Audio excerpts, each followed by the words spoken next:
Hello, I'm Kurt, co-owner of FishDuck.com, and welcome to the weekly FishDuck one-on-one video podcast. This is an interview video. Every week I speak with either a former student athlete, an outside expert, sometimes one of our own writers. That's what happened this week. I spoke with Josh White, who writes for FishDuck.com every Friday. Unfortunately, we ran into some technical issues. We had a audio reverb problem that we could not fix. I tried to clean it up best I could. My apologies for the sound. I would have loved to have re-recorded it. However, Josh is going to be a new dad literally any second now. So it was kind of now or never. So please enjoy my conversation with Josh White. Well, your columns can be found every Friday on FishDuck.com, and we'll get into your writing and some current sports first. But let's first talk about your background as an Oregon fan, maybe your favorite memory from your days as a Duck, and how you got involved in the website, first and foremost. Sure. Okay. So, how I got involved in the website is, I work here locally in Eugene as a real estate agent. Our office just so happens to be down the hall from Charles's office. And for the last couple of years, we've just had kind of conversations in the hallway about ducks and things going on and news. And it became kind of apparent to both Charles and I early that, we could kind of go beyond talking just about scores. We could talk about formations and plays and defensive adjustments and different things like that, and just kind of go beyond your normal kind of water cooler talk. And I always enjoyed that. I always look forward to talking with Charles. And I can remember a couple of months ago now, it really hasn't been that long ago, that he was talking about getting the site really together, and you and him had kind of a collaboration going, and he talked to me about writing for something that he was going to call the fish wrap, and I had no idea what it was. I just knew that he wanted to have things about, duck history, current events, things about ducks, and it interested me. And even though I had no experience writing outside of talking about houses and spacious living rooms, and, abundant storage and things like that, I had no experience writing. I knew that with my background as a Duck fan and all that, I wouldn't have any problems coming up with topics. But I quickly learned that making that topic, come out on paper and actually sound like something that could be worth reading was a whole different story. It takes quite a bit more work than I ever thought it would. I feel like I've learned a ton in just the short time that I've been doing it. Well, let's talk about current Oregon sports going on right now. Everyone's talking about the Oregon men's basketball team. The tournament starts on Wednesday, and the Ducks will play on Thursday, the winner of the Colorado-Utah game. With the way that the Ducks have been playing at the end of the year here, it's hard to look at any other team in the country that's been playing as well as Oregon in this final stretch run. I know, you do. You look at kind of what have you done for me lately? Kind of a mentality, and you look at it, and that's why they announced some of the end of the year awards today and things like that. And I admit I was pretty surprised to see some of the names that they had chosen. Keeerrrttt at Cal got Player of the Year. He had a great season, but He didn't do so well down the stretch, and they lost, against Stanford just the other night. I have to tell you, I've been extremely impressed with Dana Altman in 2 years. You really haven't seen an example of that I can think of when you have a guy that's faced all the attrition, the transfers, the short-term players coming in. We're gonna get a couple months out of this guy, and they've all gelled together, and they're playing so well.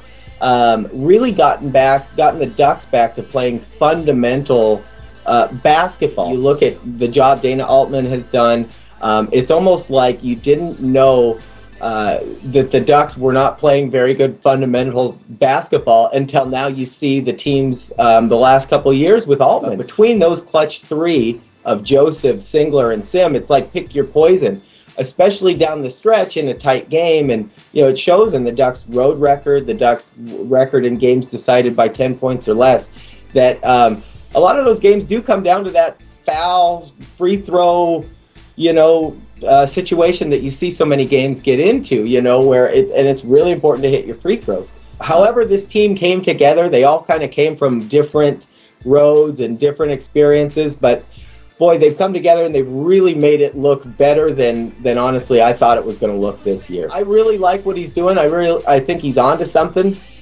and he's a great coach at Creighton.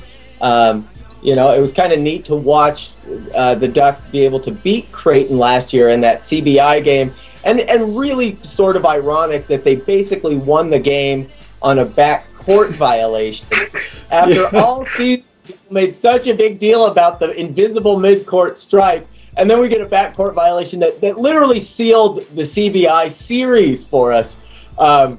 It's just such an ironic way for that game to end. Glad the Ducks won. Glad we weren't the runners-up in the CBI or something like that.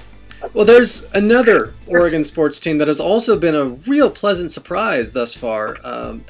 Oregon, in the last couple of years, revived a baseball program that they had cut in the early 80s and had been dead, and they brought in Coach George Horton from Cal State Fullerton, and 10-game winning streak right now.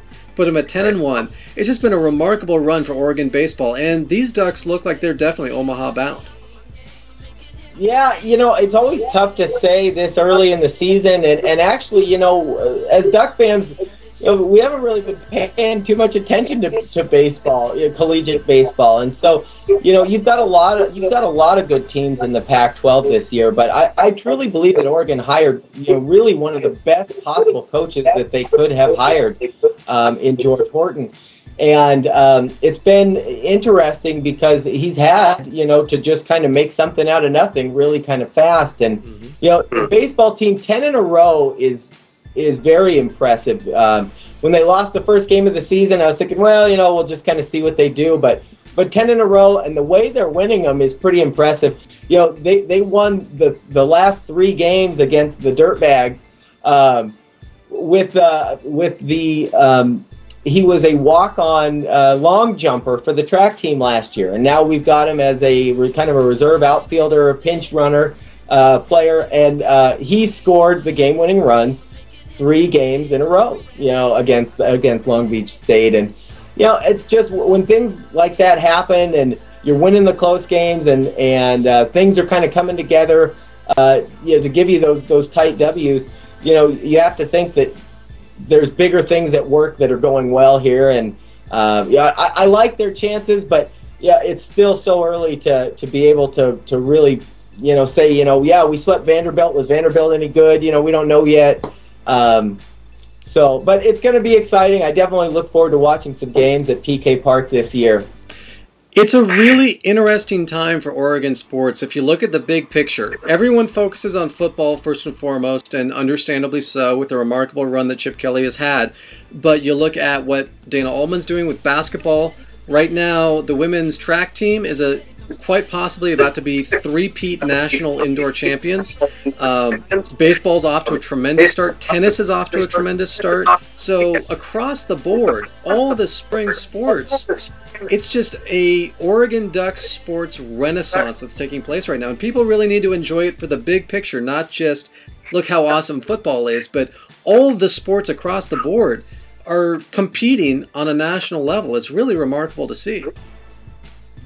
Yeah, it is. It's a different time to be a Duck fan. I can remember just how big it felt to beat some of the Pac-10 opponents. Growing up, anytime you won a Pac-10 game, it was a big deal.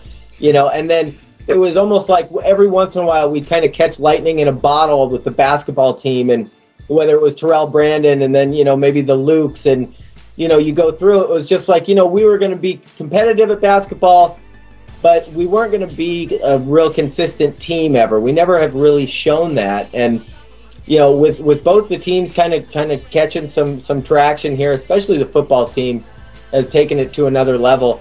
And I think that, you almost see a bit of a trickle-down effect into some of the other sports. It's still, kind of like taking some getting used to see so much success, so widespread across all the programs like that. That's definitely true. You and I both, growing up in the era that we did, exactly what you talked about, there was the hope that Oregon could compete. Now there's the expectation that Oregon always competes. And it's a different era because of largely what the football team was able to do in the early and mid-90s that caused the trickle down and caused the overall improvement to the facilities. When they built the Kaz Center and the Sky Suites, that helped fund everything else that's now benefited basketball and track and baseball and all the other sports. Yeah, you're right. And those, those were kind of the first pieces, the Casanova Center, the Mashofsky Center. And for the record, I wasn't very happy about those when they went in either because they were displacing tailgaters. But how wrong am I, in that instance? Having an indoor practice facility, growing up in Oregon, you're like, what do you need an indoor practice facility for? If it's raining, you just get muddy. All of that hope for all those years, that we had as Duck fans, we're actually starting to get what we had hoped for all these years. It's really been a remarkable run, and that leads us into spring football. I know a lot of focus is going to be on the quarterback battle between Brian Bennett and Marcus Mariota. Now, we've seen Bennett. We haven't seen Mariota except from his high school film, but everyone just raves about him from practice, saying this kid is so good. He can compete with Bennett head to head. So it's going to be interesting to see what comes from that. What are you looking forward to for spring practice and the spring game? Well, you want to talk about Ducks and fast players. I'm looking for big things out of that receiving group. They're all fast, but Sumler's 40 time stands out, even though he's the smallest of the receivers. In the spring games, I like to see where the offensive linemen end up. A lot of times we'll switch guys from a guard to a tackle, or some of those just position switches. Anyways, I can remember Kenyon Barner coming in as a cornerback, and all of a sudden he was taking reps at tailback, and you research his history, and he was a great tailback in high school, record-setting tailback. You look for those position changes. I try to know the numbers of the players to some extent, or learn the new ones really fast, so I can kind of see where some of the coaches are putting them on the field during the spring game. I'm one of the guys that I like to stay all the way to the very end of the spring game because you start to see more of that depth come out. I expect that we're going to see the kind of the guys that we all expect to get some of the reps. Bennett and Mariota are going to get their reps. The best part of all of the spring game is it's the one time of the year when you go, it's guaranteed that the Ducks are going to win. Yeah, every time. It's a remarkable winning great. streak. It's not. Yeah, it is. It's an unprecedented streak. And over the last couple of years, it's nice to see people are actually catching on that, you can go watch Duck football in April and it's free. And so I've noticed the crowds at spring games have gotten a lot bigger in the last 4 years or so. You used to just be able to walk around wherever, and now you actually kind of have to stay to your kind of relegated seat area as the stands are filling in more now, which only means more donations to Food for Lane County and more things for the Ducks, and more support out there for the team, and more people getting excited about it early. Well, Josh White, thank you very much for joining us on the FishDuck one-on-one video podcast. And all of you watching can catch Josh White's articles every Friday on FishDuck.com. Until next week, this is Kurt and Josh saying, Go Ducks! Go Ducks!